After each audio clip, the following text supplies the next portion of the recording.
وہ قیامت میں یوں سمجھ لیجئے کہ اسے آگ کے توق پہنائے جائیں گے. ذرا سا غور کر لیجئے کہ جو غضب کرتے ہیں دوسرے کا مال ہڑپ کر لیتے ہیں, اللہ تعالیٰ محفوظ و معمون فرمائے. اس کے بعد آ جائیے آج کے سوالات پر کہ مجبوری کی, یہ بتا رہے ہیں کہ مجبوری کے تحت کوئی اگر یہ کہے کسی سے کہ عیسیٰ علیہ السلام فوت ہو چکے ہیں تو اس کا کیا حکم ہوگا. دیکھیں مجبوری کون سی ایسی ہے, کون ایسا بندہ سامنے تھا کہ جس کو آپ نے کہنا تھا. خامخواہ اس طرح مجبوری نہ بنائیں. حکم یہی ہے جو عیسیٰ علیہ السلام کے متعلق کہ وما قتلوہ وما صلبوہ ولکن رفع لہم, کہ انہیں قتل بھی نہیں کیا گیا, سولی بھی نہیں چڑھایا گیا, انہیں آسمانوں پر اٹھایا گیا ہے. تو یہ بات ہے, ہاں خدا نخواستہ جان کا خطرہ ہے, سلمان بھائی کوئی پسٹل لے کر آ جائے اور یہاں رکھ دے کہ تم بولو ایسا, تو آپ کے دل میں یقین نہ ہو, ایقان نہ ہو اور منہ سے پھر اس طرح بول دیں تو تب حکم نہیں لگے گا.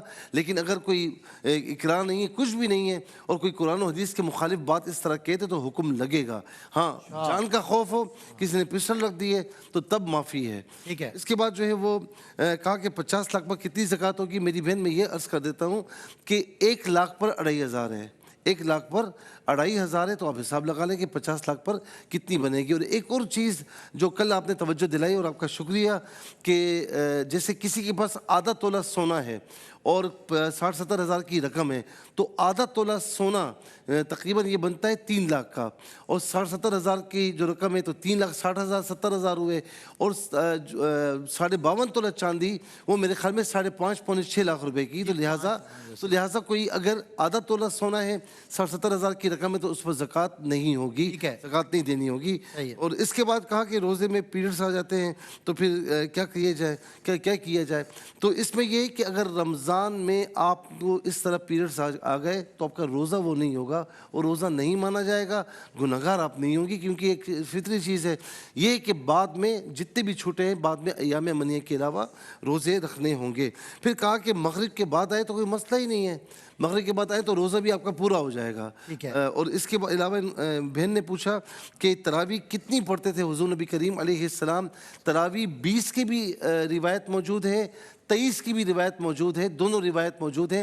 زیادہ 20 کی ہے, لیکن کوئی ایک یعنی حضور نبی کریم علیہ السلام نے تحدید نہیں فرمائی. 20 کی بھی ہے, 23 کی بھی ہے, لیکن 20 کی زیادہ ہے کیونکہ صحابہ کرام نے بھی بعد میں 20 پڑھی, تو ہمیں 20 ہی پڑھنی چاہیے.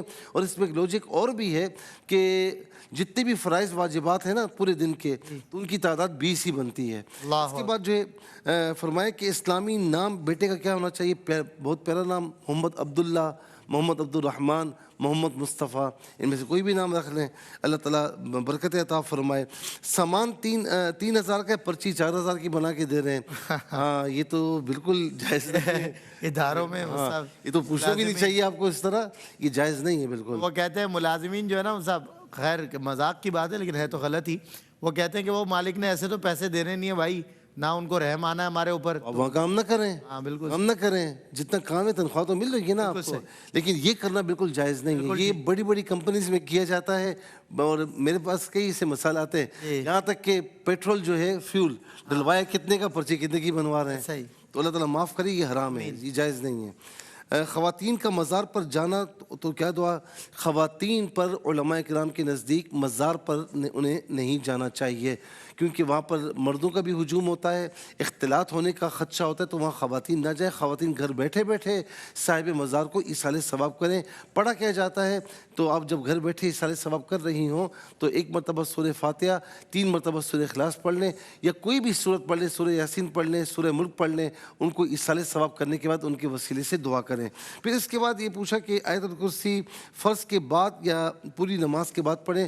پوری نماز کے بعد بھی پڑھ سکتی ہیں, فرض کے بعد بھی پڑھ سکتی ہیں, لیکن فرض کے بعد پڑھنا زیادہ افضل ہے.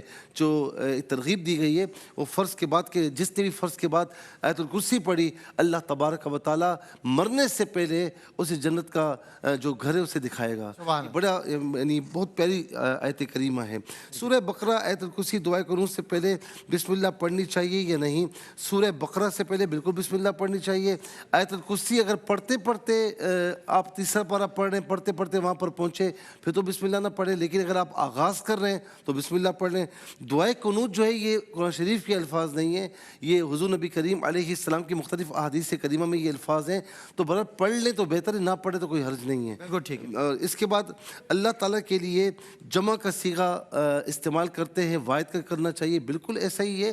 دیکھیں جمع کا صیغہ تعظیم کے لیے بھی آتا ہے اور جمع کے لیے بھی آتا ہے, تو علماء فرماتے ہیں کہ اللہ تعالیٰ کے لیے ایسا صیغہ استعمال کرنا چاہیے جس میں جمع کا شائبہ بھی نہ ہو, شائبہ ہی نہ ہو. تو ایسا لفظ استعمال کریں جیسے تو ایک, یا اللہ تو ہماری بخشش فرما. اسی لیے علماء فرماتے کہ آپ استعمال نہ کریں کہ اس میں جمع کا احتمال ہے, لیکن کوئی استعمال کرتا ہے تو یہ کفر اور اسلام کی جنگ نہیں ہے, یہ ذرا سا نوٹ کر لیں.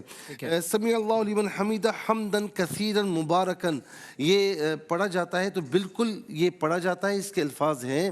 تو یہ سمیع اللہ لمن حمیدہ, اللہ نے سن لیا جو اس نے حمد کی, حمدن کثیرن مبارکن, ایسی حمد جو کثیر ہے, جو بڑی برکتوں والی ہے. تو حدیث پاک میں سمیع اللہ لمن حمیدہ ربن, اس کے بعد یہ الفاظ موجود ہیں, تو کوئی چاہے تو یہ پڑھے, بلکہ پڑھ لے تو بہت اچھا ہے.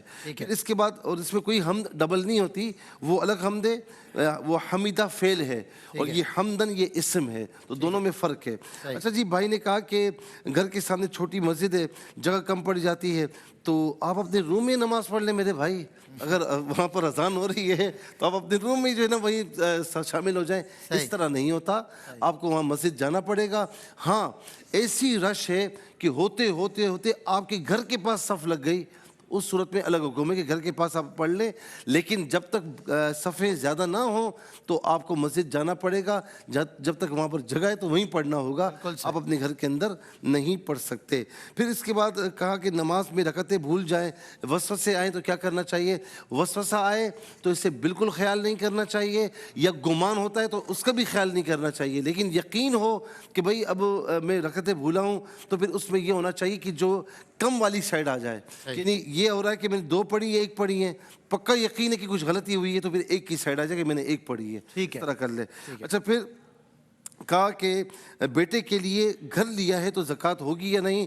بیٹے کے لیے گھر لیا, اس کی ملک کر دیا ہے, بیچنے کے لیے نہیں لیا ہے تو زکوٰۃ نہیں ہوگی. اگر بیچنے کے لیے لیا ہے یا بیٹے کی ملک کیا, اس نے بھی بیچنا ہے تو پھر زکوٰۃ ہوگی. اس صورت میں یہ مالی تجارت ہوگا. بیچنے کے لیے نہیں لیا تو مالی تجارت نہیں ہوگا, اس پر زکوٰۃ نہیں ہوگی. اور آپ نے بھی ایک سوال کیا کہ پلاٹ اس لیے لیا کہ گھر بنائے گا اپنا, یعنی بیچ کر گھر لے گا, گھر بنائے گا, پھر بھی زکوٰۃ ہوگی. اچھا, اللہ اکبر. جی اس کے بعد جو ہے وہ قرض کی ادائیگی کے لیے وظیفہ یا اللہ یا رحمان یا رحیم, یہ کثرت سے پڑھیں, اللہ تعالیٰ کا قرض ادا فرمائے. اور یا مسبب الاسباب بھی صبح و شام 33 مرتبہ پڑھ لیں.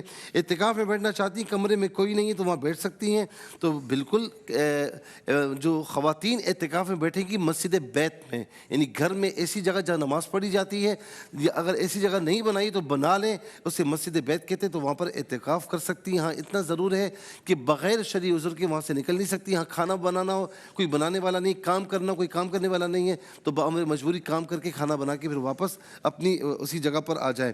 اچھا پھر اس کے بعد ایک سوال یہ ہوا کہ دعائے تراویح یا مجیرو پہ ختم ہوتی ہے یا کہاں پر, تو یہ یا مجیرو پر ختم ہو جاتی ہے. پھر آگے آپ الفاظ ایڈ کرنا چاہیں تو کر سکتے ہیں, یا مجیرو یا مجیرو یا مجیر یہاں پر مکمل ہو جاتا ہے. بالکل ٹھیک ہے. 2 سوالات رہ گئے تو کل انشاءاللہ اس کو انشاءاللہ. بہت شکریہ مفتی صاحب. اگلا سیگمنٹ کوئی سیگمنٹ ہے یاری معلومات ہی معلومات بناتا ہے یہ